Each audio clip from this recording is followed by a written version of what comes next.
Muy buenos días, tengan todas, todos y todes ustedes. Mi nombre es Araceli Itzel Gómez Cañipa y el día de hoy en esta presente RAE les voy a proponer diálogos entre ciencias, tecnologías y cuerpos de agua en tiempos de crisis. Para esto les voy a compartir una presentación. em, Y bueno, lo que vamos a ver hoy día es intenciones y encuentros con los cuerpos de agua, revisiones conceptuales referentes al agua, caracterización de cuerpos de agua y cuerpos vivos, y finalmente crianza mutua, em, tecnologías y ciencias, límites y posibilidades.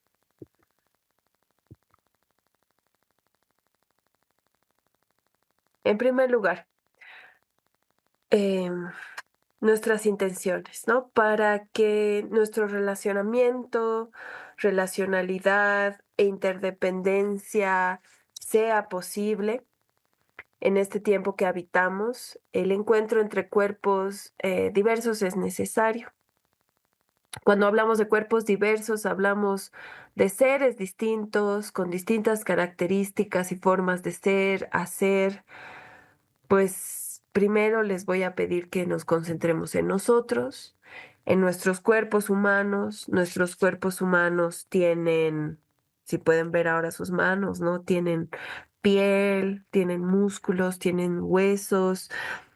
Si pensamos ya en todo nuestro cuerpo, pues tenemos órganos y todo funciona gracias a una serie de sistemas complejos que se interrelacionan, ¿no? Y esto que nosotros tenemos como cuerpo nos permite pues habitar el presente, ¿no? Este cuerpo nos permite tener sensaciones, sentimientos, reacciones que potencian lo que pues nosotros estamos viviendo, lo que estamos haciendo con aquello con lo que interactuamos, ¿no? En ese sentido les voy a pedir que pensemos en nuestra primera interacción. Y pues nuestra primera interacción con un ser viene desde que nosotros estamos en el vientre materno. Inicia precisamente con la gestación, con el líquido amniótico, que es el líquido que casi enteramente permite el desarrollo nuestro, el desarrollo del feto y que permite nuestro crecimiento, ¿no? Entonces, desde que inician nuestras vidas, nuestras primeras interacciones, sí, son con estos cuerpos, el cuerpo de agua.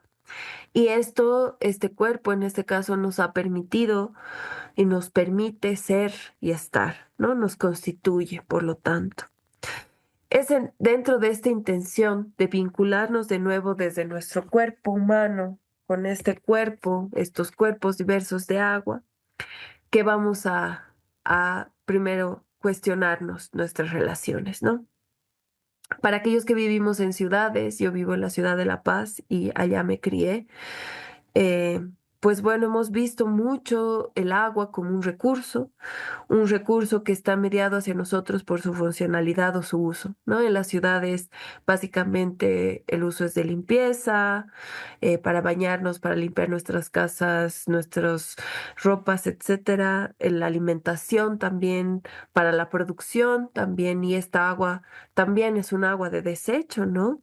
En este caso, el río que ven es el río Choqueyapu y es el río que en La Paz contiene toda el agua residual que sale, ¿no? De las cañerías, que sale de estos distintos tipos de tubos, ¿no? Que llevan esta agua que ya está contaminada. Entonces, este río que atraviesa la ciudad de La Paz está siendo cada vez más embovedado, invisibilizado, precisamente porque tiene malos olores, malos colores.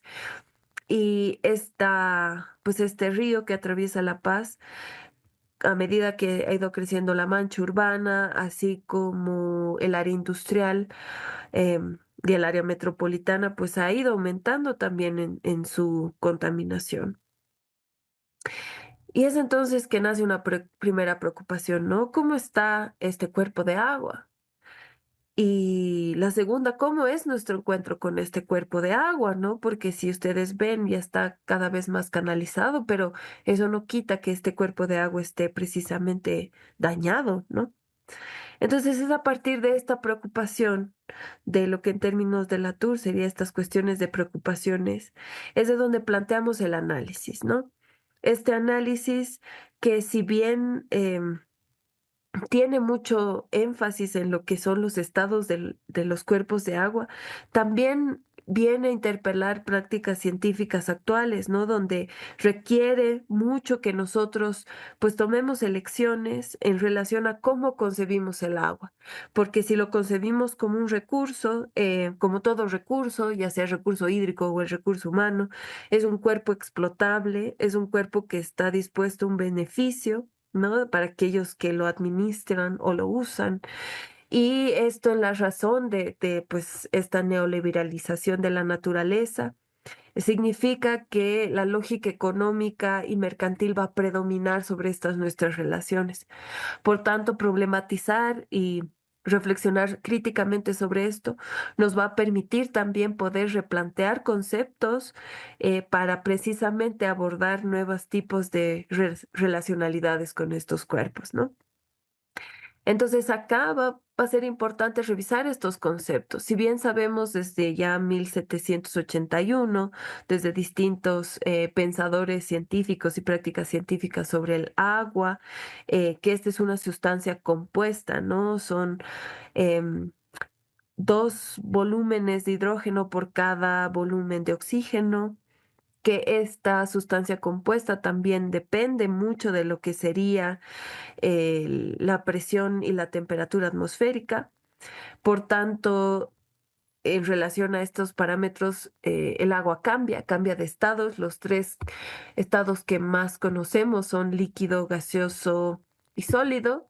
Sin embargo, estos, en relación a estos parámetros, también se van transformando. Eh, Existe el ciclo del agua. El ciclo del agua, pues lo que nos indica es cómo el agua desde los cuerpos superficiales, por ejemplo los océanos, por efectos del calor del sol, va a evaporarse y al llegar a la atmósfera, por los cambios de temperatura va a condensarse y por lo tanto en forma de lluvia o granizo o hielo va a devolverse a la tierra, ¿no? Y al volver a la tierra gracias a las filtraciones va a sumarse un cuerpo de agua más grande, y este ciclo permite, ¿no? Que precisamente el agua circule. Em, lo que sería el balance hídrico es esta cantidad de agua que se desplaza en un año en un mismo medio, lo que nos indicaría cuánta agua está disponible tanto en época seca y época de lluvia en un territorio determinado, ¿no? Luego está el concepto de cuenca hidrográfica. La cuenca hidrográfica es una unidad territorial en la cual de manera natural discurren todas las aguas, ya sean provenientes de precipitaciones, deshielos, acuíferos o otros, que discurren por cursos superficiales o ríos hacia un único lugar o punto de descarga, que usualmente es un cuerpo de agua importante. Este puede ser, por ejemplo, un océano, un río o un lago. Por otra parte está el concepto que nos interesa también pensar críticamente, que es este de recursos hídricos, que gracias a la Organización Meteorológica Mundial lo tenemos definido como el agua disponible o potencialmente disponible en cantidad y calidad suficiente en un lugar y en un periodo de tiempo dados, apropiado para satisfacer una demanda identificable. Y finalmente el concepto de agua potable, que es aquella que por sus características organolépticas, físicas, químicas, radiactivas y microbiológicas se considera apta para el consumo humano. Esta definición es la vigente en la normativa boliviana 512. Entonces, para poder nosotros ver cómo están los cuerpos de agua, primero, pues tenemos que caracterizarlos, ¿no? Y es en este punto donde ponemos a discusión lo que sería este concepto precisamente de cuenca hidrográfica, porque consideramos que son en realidad cuerpos que trascienden, ¿no? Una territorialidad fija cuando se piensan en interacción con otros seres, ¿no? Entonces, en este sentido, y siguiendo a la compañera Patricia, ¿no? Que propone este término, es para poder más bien visibilizar el entramado más complejo que vincula a la territorialidad de los seres vivos y no vivos, ¿no? En un movimiento. En este sentido, veríamos que, por ejemplo, en las comunidades que vamos a observar, que serían las comunidades de los pueblos Urus y las comunidades de los pueblos Wenayek en Tarija, pues vamos a ver que es mucho más complejo, ¿no? Esta interrelación que simplemente una cuenca, ¿no? Entonces, esta aproximación de entidades socioterritoriales nos ayudaría a comprender de mejor manera esta interacción. Asimismo, las tramas de vida, que son espacios donde se desarrolla la vida y precisamente este concepto nos va a ayudar a ver, ¿no? Que las dinámicas de vida se desarrollan en estas tramas que no solamente cuentan con cuerpos humanos. Para comenzar, la cuenca endorreica TDPS, que es la del lago Titicaca, río Desaguadero, lago Popó y lago Salar de Coipasa, en primer lugar se extiende por tres territorios, que sería Perú, Chile y Bolivia. En Perú abarca los territorios Puno y Tacna, en Chile Arica y Parinacota, y en Bolivia el norte del lago Titicaca, la zona media sería el río Desaguadero, la zona sur el lago Popó y el lago Salar de Coipasa, como lo ven en la imagen. En Bolivia representaría el 13% de la superficie del territorio. Y entre Bolivia y Perú en 1992 se ha creado una autoridad, que es la Autoridad Binacional Autónoma del Sistema Hídrico del Lago Titicaca, Río Desaguadero, Lago Popó y Salar de Coipasa, con sus siglas ATL, precisamente porque es de alta importancia para ambos territorios. Por otra parte, la cuenca, la conocida cuenca del río Pilcomayo, pues abarca lo que son los territorios de Bolivia y Argentina, siendo en Bolivia la superficie aproximada un 13,3%, en 10,3%, perdón, de la superficie total del territorio.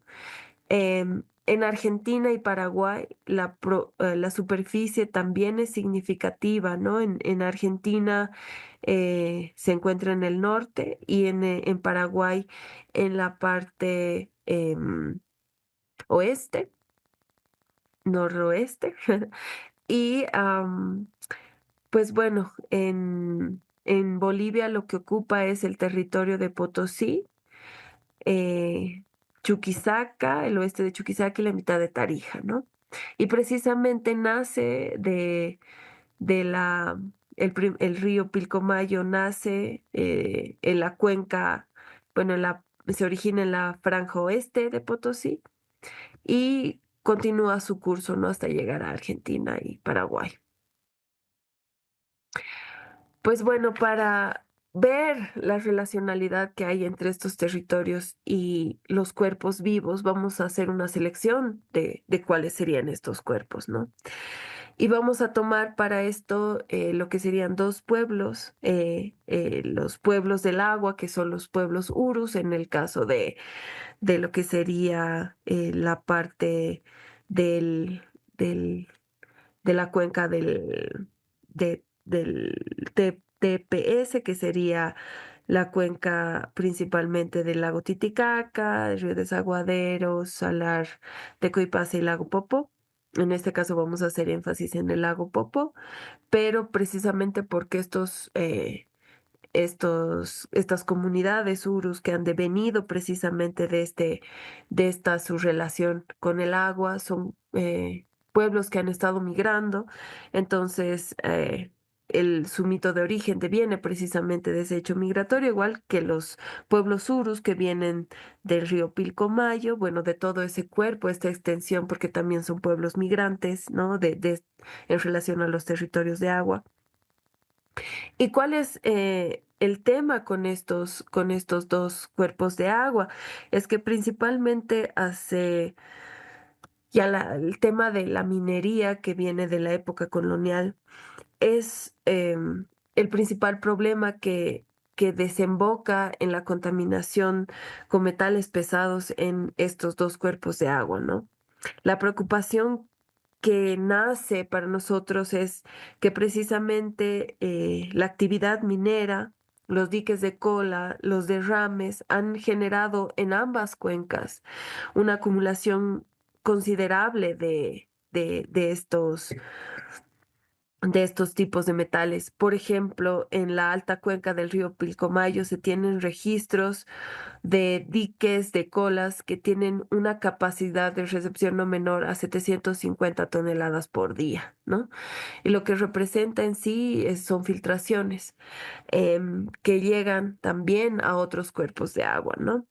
No solo a estos. Entonces, mediante la ecuación siguiente, ¿no? Que son metales totales, son iguales a metales disueltos más metales suspendidos, lo que nos interesa destacar de esta ecuación precisamente es que los metales totales son aquellos, ¿no? Que representan la concentración completa de un metal en una muestra de agua, pero los suspendidos son aquellos que son cruciales para precisamente comprender la movilidad y biodisponibilidad de los metales en el agua.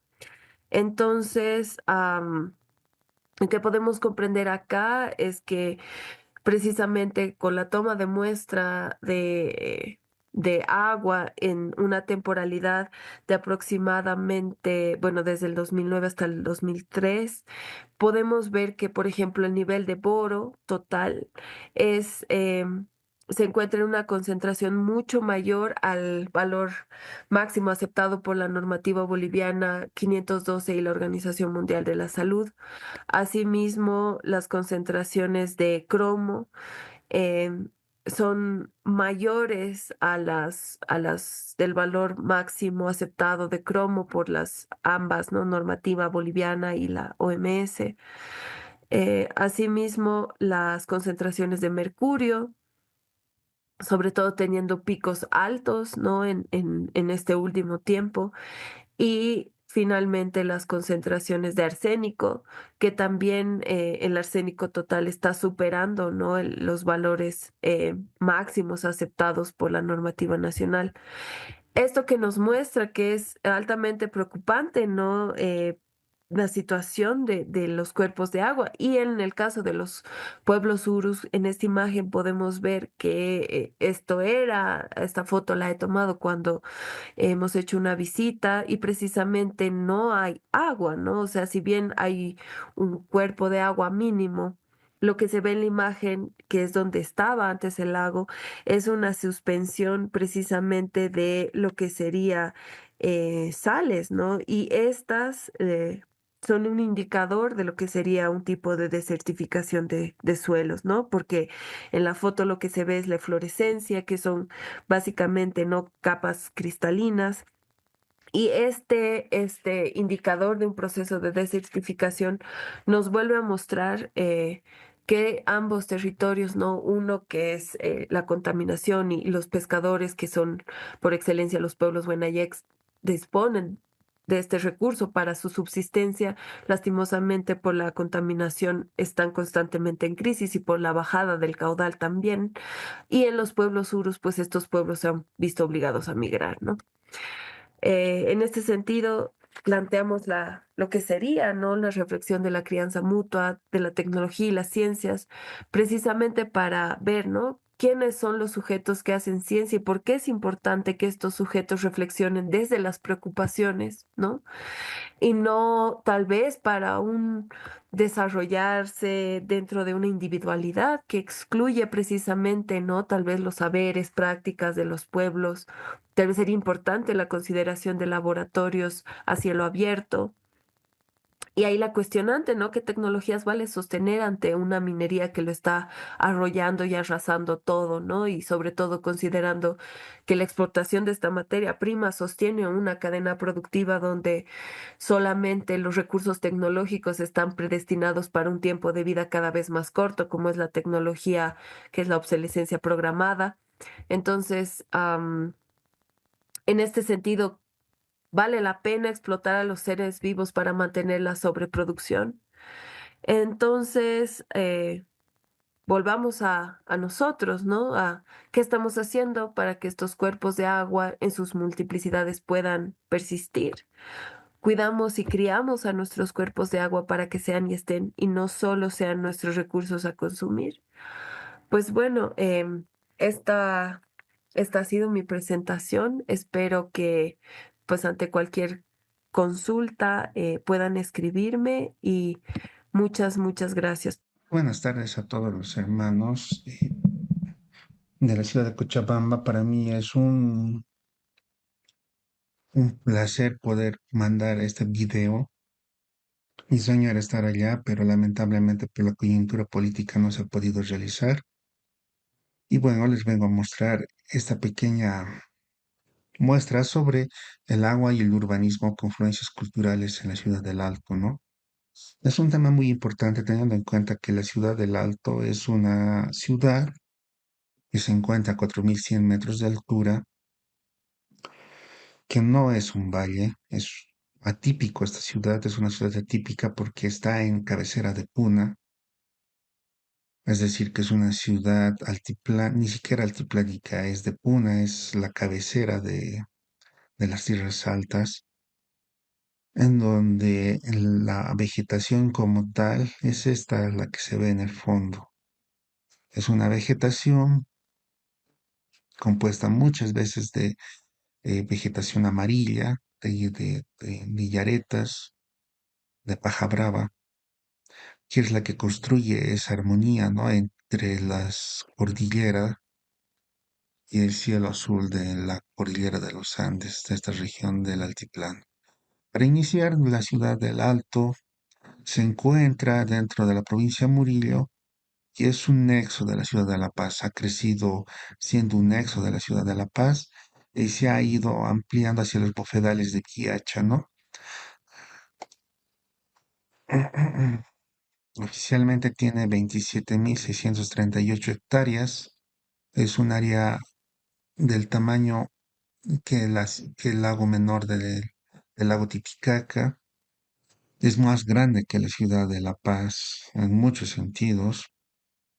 Y también eso configura un problema más grande por los glaciares que tenemos aquí arriba y los bofedales, ¿no? Dentro de los ríos que tenemos dos importantes que son el río Seco y los bofedales, ¿no? Tenemos también las lagunas de Milluni que están en la parte superior. Para entender esto tenemos que entender primero que el primer afluente es la represa Songo, que es la que construye toda la red eléctrica de la ciudad de La Paz y es la que genera toda la energía de esta ciudad, ¿no?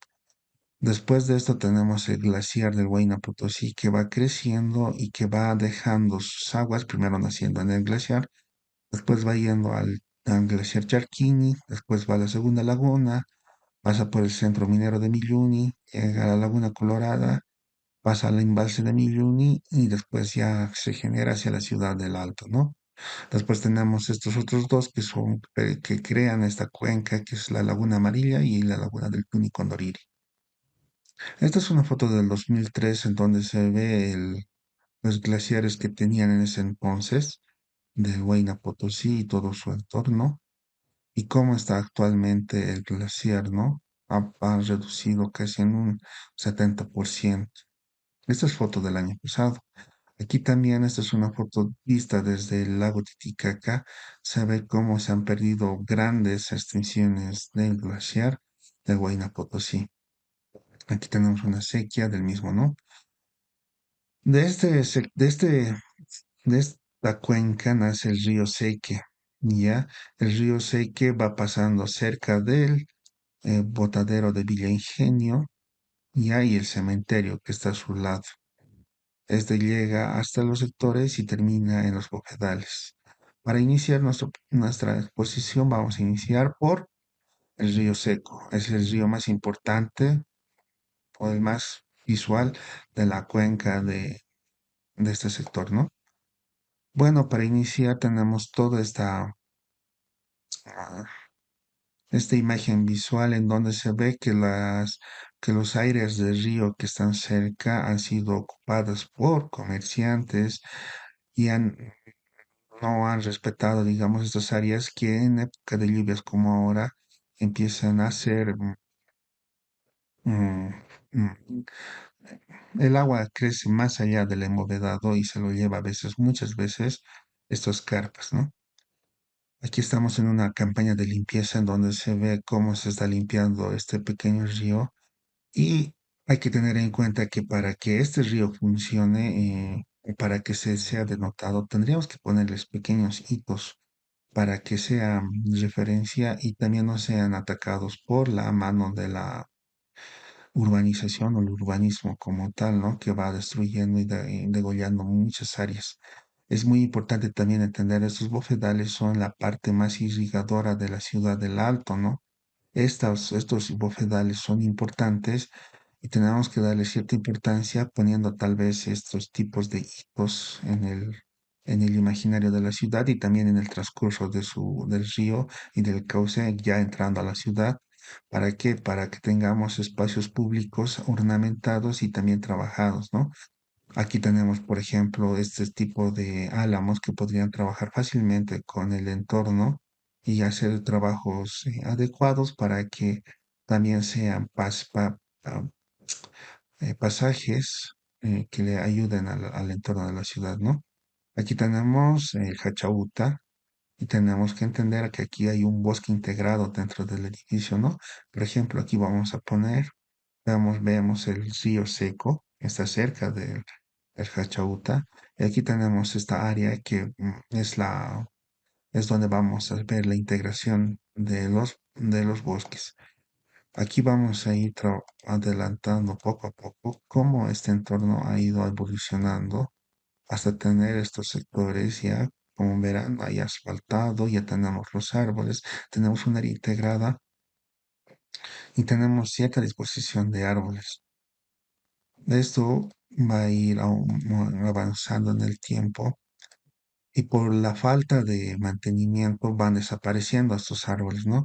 Hasta que se crea otra nueva forma de disposición que es un poco más orgánica, en donde se crea unos bosques que van a ir trabajándose en los diferentes lugares, bosques naturales en donde se intenta manejar este lenguaje de vegetación de bosques urbanos, en donde no está solamente una sola planta, sino son varios tipos de plantas que ayudan a mejorar, no tener plagas. O sea, si ponemos, por ejemplo, un tipo de cipreses aquí, ahí se generan muchas plagas y todos los árboles mueren, ¿no? Esa es la idea, ¿no? Entonces aquí tenemos ya el proceso de construcción de estos bosques. Aquí tenemos muchas cantidades de olmos, de acacias, de queños, de quisguaras que se van a ir integrando al entorno, ¿no? Que ya estamos trabajando.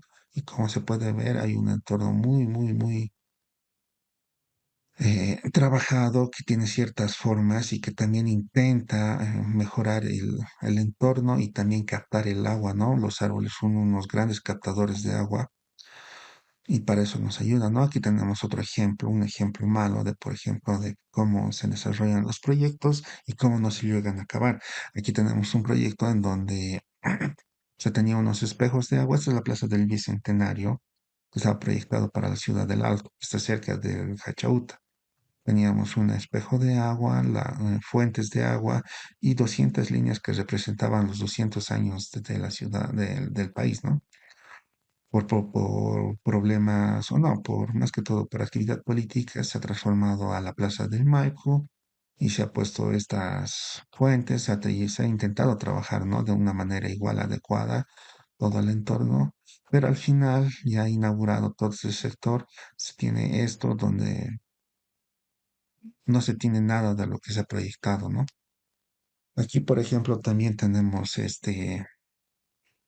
las rejas del cementerio del Mercedario, en donde se han respetado los árboles y se ha intentado incluir acequias que existían en el lugar, ¿no? Aquí tenemos el proyecto original donde se ve las tumbas, no tenía un cerramiento, entonces cualquiera venía y se lo sacaba las cabezas y ya lo volvía ñaquitas, ¿no? Es una costumbre muy de este sector. Entonces, para que no haya esto, se ha creado estas rejas. Las mismas rejas ayudan mucho al entorno y internamente ya se ha trabajado con las acequias, con ríos artificiales, con lagunillas y todo esto para darle una mejor entorno a la ciudad del Alto. Nos vamos al segundo lugar, ¿no? Al río Seque, es otro afluente. Aquí tenemos la imagen. Este es un bosque ya trabajado. Esto debe ser desde el 2002, en donde aquí atrás se ve, esto es una campeanza de limpieza del gobierno municipal del Alto, se ve todo el bosque. Aquí es de un solo tipo de árbol, son cipreses y pinos, donde se ha hecho la limpieza. Y imagínense esto en unos 20 30 años. Es toda una línea amarilla, una línea verde que se ha creado y que se está trabajando. En este igual se pueden hacer estos tipos de hitos y también hay que entender que se puede crear una descentralización dentro de este hito, de este río, ¿no? Creando una escuela de cine que ya se puede hacer un teatro municipal, teatros, unas academias de música en el Alto y mejorar las viviendas, ¿no? Que están cerca, de manera que se integren y que tengamos, por ejemplo, son muelles que se pueden adecuar al río juntamente con otro tipo como estas acacias que ya están recortadas o este olmo que puede estar trabajado, ¿no? Y justamente también dentro de los distritos ya bien concentrados tenemos al distrito uno, en donde antiguamente había un afluente, ¿no? Un río que por los procesos urbanísticos, ha sido descartado, ya que al igual que los ríos secos o el río seco, son ríos que crecen mucho en las épocas de lluvia, pero en las épocas de invierno no son solamente puntos. Entonces los urbanistas no han tenido en cuenta esto y lo han metido nomás en la trama o la mancha urbana y ha desaparecido, ¿no? Ahora, actualmente en esos sectores donde se ha creado estas urbanizaciones, las casas se inundan, o sea, hay todo un problema de inundaciones, de ríos y de conflictividad. En esto, gracias a los fondos del BID, se ha podido crear bóvedas, embovedados de estos ríos y ya se ha podido manejar todo esto. Lamentablemente, si hubiera podido ser desde antes, se hubiera podido crear grandes extensiones de paisaje urbano y paisajes verdes que ahorita no pasaría esto, ¿no? Esto ya es el hemos vedado acabado y como podrán entender, o sea, de paisajismo no hay nada, ¿no? Y el agua ya se está yendo directamente a Puchucollo, que es el centro de tratamiento, y de ahí al lago Titicaca. No tiene una respiración directa y directamente también se absorbe con las aguas servidas, ¿no?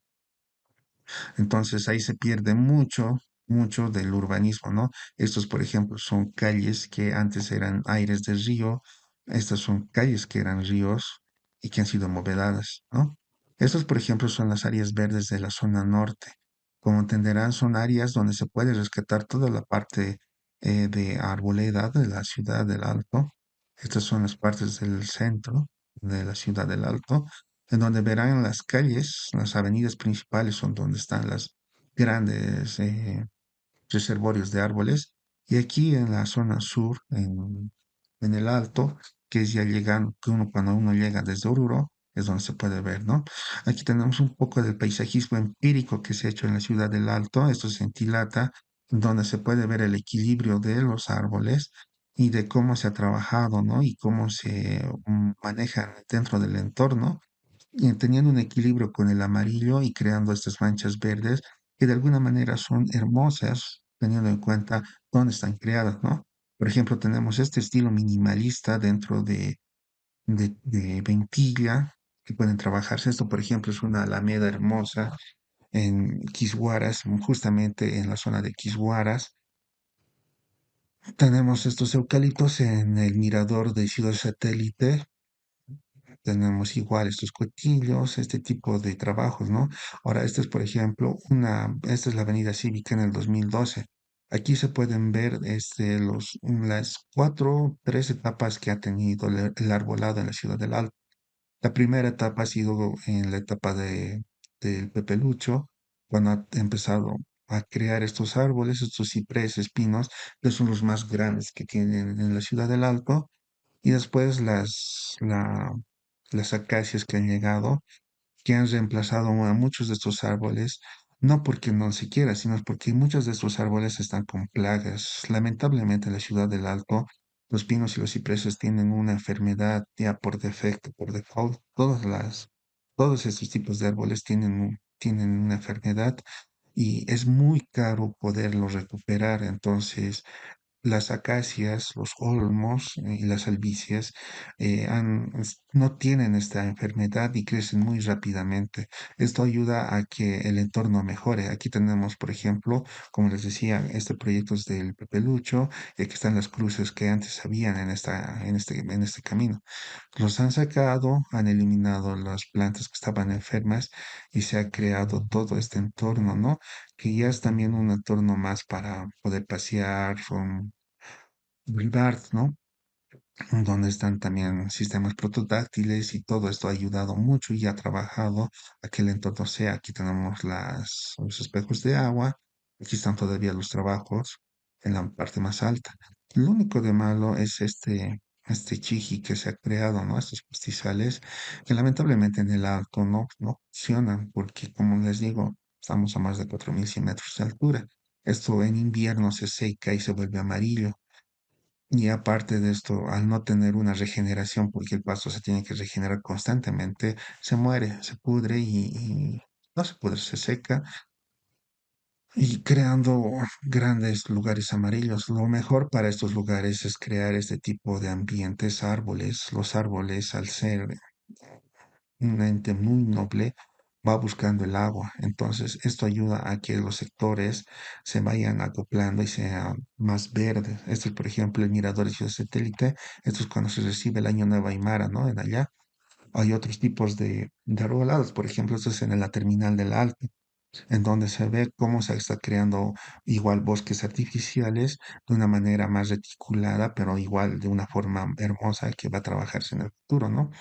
Aquí tenemos las alamedas de las ciudades que están creadas de manera empírica. Aquí tenemos igual otro bosque, digámoslo así, en la ciudad del Alto. Aquí tenemos las acacias. Vamos a ver los tipos diferentes que son fotos de la ciudad del Alto. Todas son fotos de la ciudad del Alto, de los tipos de árboles que existen. Hay muchos más, pero estos son los más importantes. Uno de las plantas que sí hay y que debería ser recuperada es la queño, ¿no? Pero la queño tiene diferentes subespecies. Por ejemplo, esta es la beceri, tenemos la incana, tenemos la racemosa, tenemos la australis, tenemos la pacensis, tenemos la más hermosa, la tarapacana. Esta todavía no ha llegado a la ciudad del Alto y esta es la que yo creo que debería trabajarse mucho más, ¿no? En la ciudad.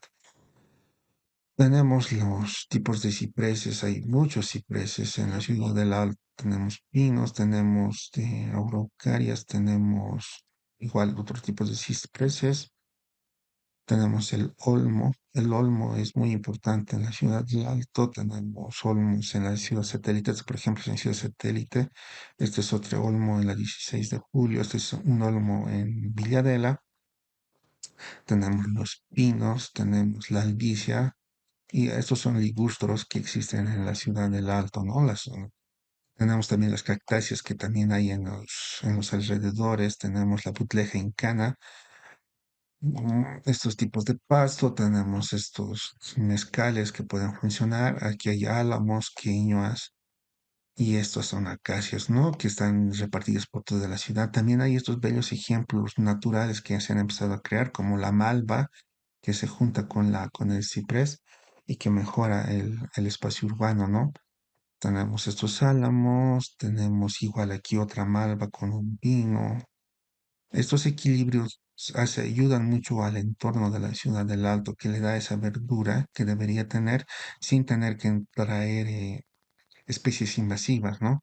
Que son de mucho más tratamiento y que en vez de ser un pro, son un contra, ¿no? Como el pasto.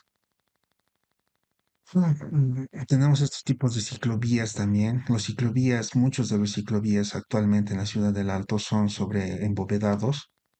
Y esta es una ruta de todos los embovedados que va a tener la ciudad del Alto y donde se van a crear ciclovías. Estas ciclovías pueden ser un gran armazón para la construcción de la ciudad, ¿no? Entonces, al ser esto importante, podríamos crear estos entornos, ¿no? Entre equilibrio de bosques, avenidas y ríos, que pueden ayudar mucho a la configuración de la ciudad del Alto. En un futuro, en unos 30 años, se podría estar trabajando de esta manera y tener entornos muy adecuados para la vida. Igual los bufedales de Puchucoyo se podría trabajar de esta manera, tener el río Seque de esta manera, Milluni también, tener entornos equilibrados y que puedan ser después en un futuro grandes representantes de cómo se puede trabajar en altura y equilibrarse dentro de los bosques con los bofedales, ¿no? Aquí tenemos este es del 2003. Como verán, aquí estos árboles son cipreses. Estos actualmente están negros y están muertos, no porque ellos quieran, sino es por la contaminación de los autos y también, como les decía, las plagas que han tenido, ¿no? Pero eso no quita que, por ejemplo, esta es la otra avenida, la de Islao Cabrera. Aquí tenemos pura pura acacias y como podrán ver están grandes y va a quedar mucho más bonito.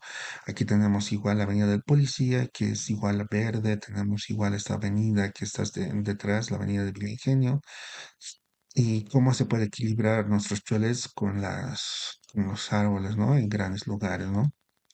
Y esto es la ciudad del Alto, hay que darle su mantenimiento también, la reforestación a cada sector para que pueda trabajarse y que tengamos una bella ciudad del Alto. Mil gracias.